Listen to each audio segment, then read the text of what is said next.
삼성전기가 지난해 이제 2025년도 연초 비교해 보면은 거의 주가가 20배 가까이 올랐습니다. 사실 뭐 10배 가까이만 가더라도 템베거 소리 듣잖아요. 근데 그거를 더 뛰어넘을 정도의 상승세가 엄청나게 강하게 나왔었다.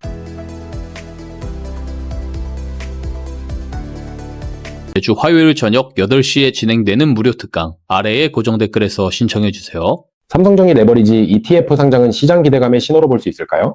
지금 레버리지 상품 상장 관련해서 굉장히 또 부정적인 목소리들이 많이 나오고 있어요. 왜냐하면 이 레버리지 상품 출시로 인해서 시장 왜곡에 대한 그런 지금 수급 왜곡에 대한 우려감이 상당한 그런 상황이거든요.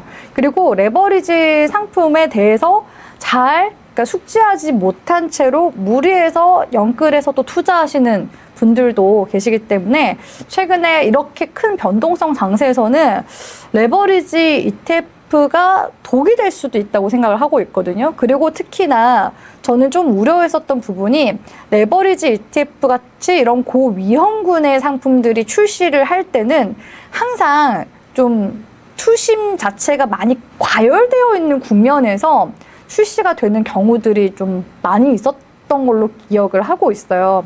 그래서 과거에도 시장이 좀 과열되는 국면에서 대표적으로 ETN 상품들도 한때 엄청 많이 나왔었던 적이 있었거든요.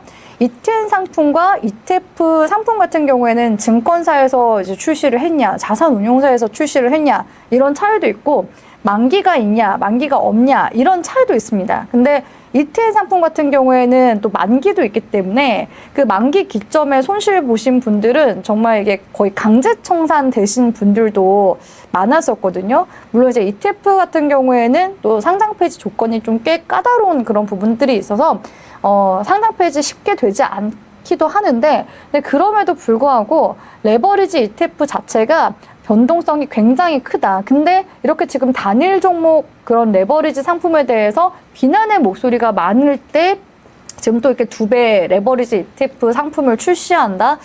글쎄요, 삼성전기 관련해서 ETF 상품이 지금 상장한다라는 것도 삼성전기가 지금 그 S7 종목 중 한 곳이기도 하잖아요. 정말 많이 올랐어요. 그런 지금 시기에 상장을 한다라고 해서 지금 이미 삼전 닉스 쪽에서도 변동성을 굉장히 많이 겪고 계신 투자자분들이 많으실 텐데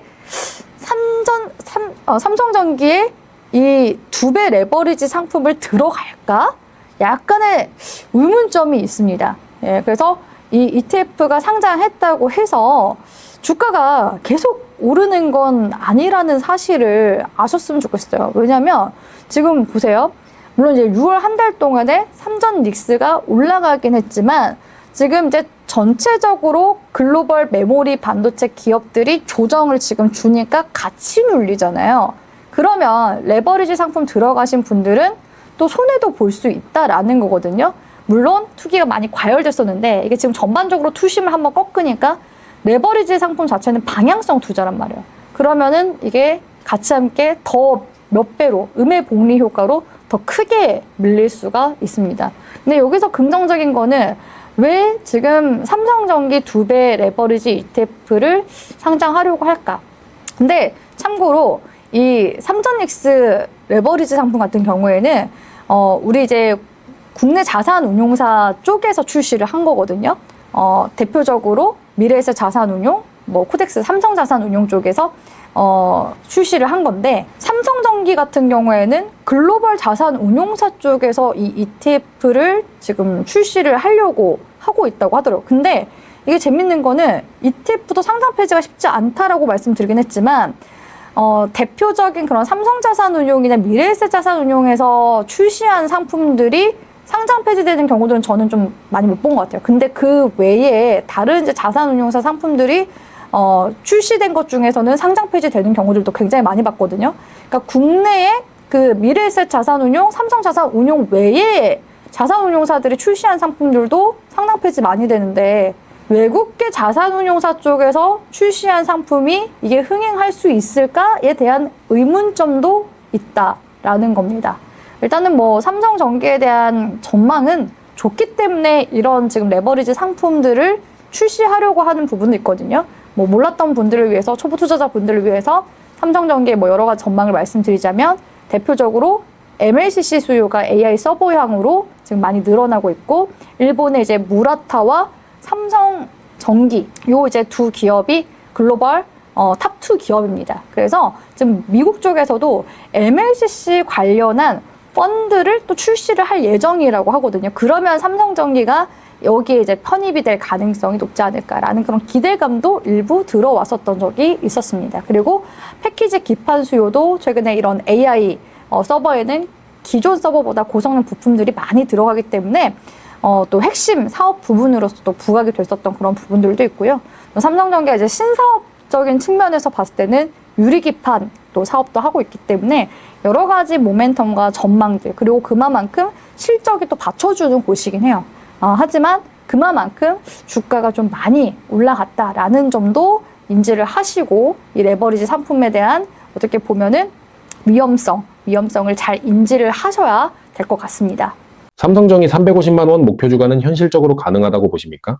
뭐 이거를 뭐 단기적으로 볼 거는 아닌 것 같고요. 반도체 사이클이 내년에도 유효하느냐에 따라서 그 목표 주가까지 뭐 올해 가느냐 내지는 내년에 가느냐 뭐 이런 차이도 있을 것 같고, 지금 구간이 만약 고점이라고 한다면은 만약에 조정을 줬을 때 주가가 밀리면서 살짝씩 이제 반등 주면서 고점이 낮아지면서 이제 갈 수도 있는 거거든요. 그렇기 때문에 저는 좀 중립적인 의견을 드리고 싶어요. 그러니까 왜냐하면 좋은 얘기 하시는 분들은 너무 많아요. 근데 그만큼 이 종목을 가지고 계신 분들도 어느 정도 좀 차익 실현에 대한 부분들도 생각을 하시고 접근을 하셔야 될 것 같고, 신규 매수를 이제 하고자 하시는 분들도 목표 주가에 대한 부분보다 최근에 주가가 많이 과열된 부분, 이런 부분들을 좀 고려하시면서 전략을 세워나가셔야 된다고 생각을 하고 있거든요.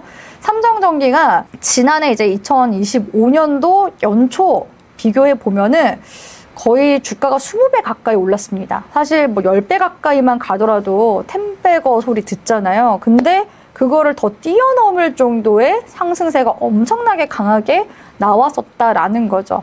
제가 봤을 때는 이제 기술적으로 최고가 찍어줬었던 가격 구간대가 이제 6월 19일 기점이었었는데, 이때가 한 차례 제가 봤을 때는 단기 고점이 나와주지 않았나라는 생각이 들고, 기술적으로 봤을 때도 21선 구간대를 이제 지지받아주는 움직임이 남은 2주가 나오긴 했었지만, 지금 7월 초로 넘어오면서 시장의 변동성이 커지고, 또 S7 종목들 지금 수급 빠져나가고, 그러다 보니까 좀 조정을 주지 않을까라고 보여져서 오히려 목표 주가를 하향을 해서 봐야 되는 게 아닌가라는 생각이 들거든요. 그래서 만약에 삼성전기를 들어갈까 고민하시는 분들이 있으시다면 지금 가격 구간대보다는 그래도 한 150만 원대 중반까지 만약에 밀린다라고 했을 때 그때부터 조금씩 나눠서 분할 매수하시는 쪽으로 진행을 하시는 게 좋지 않을까라고서 생각이 들기 때문에 지금은 굉장히 좀 보수적으로 접근을 하실 필요가 있다, 이렇게 말씀드리도록 하겠습니다. 삼성전기와 LG노텍 중 지금 한 종목만 산다면 무엇을 선택하시겠습니까? 네, 메리트는 당연히 삼성전기가 높다고 생각을 하고 있거든요. 왜냐하면 LG노텍은 최근에 그 FCBGF라고 해서 플리츠 보일 그리드 어레이라는 반도체 이제 패키지 기판 수요에 따라 주가가 많이 반영된 그런 이제 기업입니다. 그러니까 삼성전기 같은 경우에는 MLCC 모멘텀이 조금 더 강력하긴 했었잖아요. 그러니까 시장에서는 기판 쪽도 긍정적으로 보고 있긴 하지만 MLCC 쪽에 있어서는 삼성전기가 글로벌 탑2 기업이기 때문에 더 주목을 많이 했었던 걸로 보여지긴 하거든요. 그리고 LG 이노텍 같은 경우에는 이미 6월 초 기점으로 해서 윗골이 굉장히 길게 고점 시그널 한번 나왔습니다. 그리고 가장 좀 우선적으로 6월 달 장세 무너지면서 조정세도 강하게 나와주기 시작했거든요. 근데 삼성전기는 그래도 6월 달 한 달 동안에 흐름을 잘 버텨줬어요. 그만큼 강한 종목이라는 거거든요.